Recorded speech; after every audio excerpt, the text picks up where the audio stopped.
நமது நாட்டு சகோதர சொந்தங்கள் அனைவருக்கும் எனது அன்பு நிறைந்த வணக்கத்தை தெரிவித்துக் கொள்கிறேன். சுயேட்சை லட்சியம் கொண்ட ஜெகஜோதி இயக்கத்தின் பொதுநல பொறுப்பாளராகிய சேலம் சியான்பாளையம் கவிஞர் டி. ராமச்சந்திரன் பேசுகிறேன். வாருங்கள் என்னவென்று பார்ப்போம். நமது நாட்டில் படித்த இளைஞர்களும் பட்டதாரி மாணவர்களும் கோடிக்கணக்கானவர்கள் வேலையில்லாமல் இருக்கின்ற போது எதற்காக வடநாட்டு இளைஞர்கள் தமிழ்நாட்டுக்கு வேலை தேடி படையெடுக்கின்றார்கள் என்பதை பார்ப்போம் வாருங்கள். நமது நாட்டில் ஆயிரக்கணக்கான தொழில் நிறுவனங்களும் தொழிற்சாலைகளும் இயங்குகின்ற போதும், மேலும் ஆயிரக்கணக்கான கட்சி என்னும் தொழில் நிறுவனங்களும் இயங்குகின்ற போது தமிழ்நாட்டு மக்கள் அரசியல் வேலைக்கு சென்றாலும் தொழிற்சாலைகளுக்கும் தொழில் நிறுவனங்களுக்கும் வேலைக்கு செல்ல விரும்பாதது ஏன் என்றால், தொழில் நிறுவனங்களைப் போல கட்சிகளே அதிக முன்னேற்றம் கண்டுள்ளபடியால் ஒன்று போனால் ஒன்று என்று மாறி மாறி போராட்டம், பொதுக்கூட்டம், மாநாடு, ஊர்வலம் என்று அடிக்கடி நடத்துவதால் இங்கே இன்னும் கோடிக்கணக்கான வேலையாட்கள் தேவைப்படுகின்ற போது வேலையும் ஈசி காசும் ரோசி என்ற வகையில் ஏராளமான காசு வழங்கப்படுகின்றதாம். தொழில் நிறுவனம் தொழிற்சாலைகள் எல்லாம் கஷ்டமான வேலைகளை கொடுத்து குறைந்த சம்பளமே கொடுக்கின்றதாம். ஆகையால் வடநாட்டு இளைஞர்களை தொழில் நிறுவனங்கள் தேடி வருகின்றது.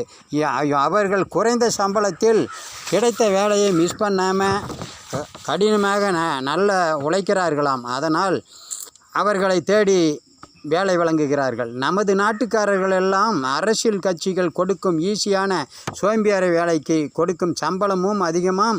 அதோடு இனாம் அது இதுன்னு சொல்லி அதுக்கு 1000 இதுக்கு 1000 என்று எதுக்கெடுத்தாலும் 1000 கொடுப்பதாலும், ஏரி வேலைக்கு பெண்கள் செல்வதாலும், தேர்தலுக்கு தேர்தல் ஓட்டுக்கு 1000 2000 5000 10000ன்னு அந்தந்த தேர்தலுக்கும் வழங்குவதாலும் எந்த வேலைக்கும் மற்ற வேலைக்கு போவதற்கு மக்களுக்கு விருப்பம் இல்லையாம். ஆகையால் தொழிற்சாலைகள் எல்லாம் கடினமான வேலைக்கெல்லாம் செல்ல பயப்படுகிறார்களாம். அப்படி ஆள் வேண்டுமென்று தேடினாலும் விற்க மாட்டாதவன் செனையாட்டை விலை காட்டிய கதையாக அதிகமான சம்பளம் கேட்கின்றார்களாம். இதுவெல்லாம் நமக்கு ஒத்து வராது. எப்படியாவது தொழிற்சாலைகளை மூடாமல் பாதுகாக்க வேண்டும் என்பதற்காகவே வடநாட்டு ஆட்களை தேடி வருகின்றார்களாம் தொழில் நிறுவனங்கள் எல்லாம். சோம்பேறி அரசியலுக்கு அடிமையாக பொதுமக்களை பயன்படுத்தி தீய வழியில் செலுத்தும் இந்த அரசியல் கட்சிகள் எல்லாம் நாட்டுக்கு தேவைதானா? சிந்தித்து பாருங்கள்.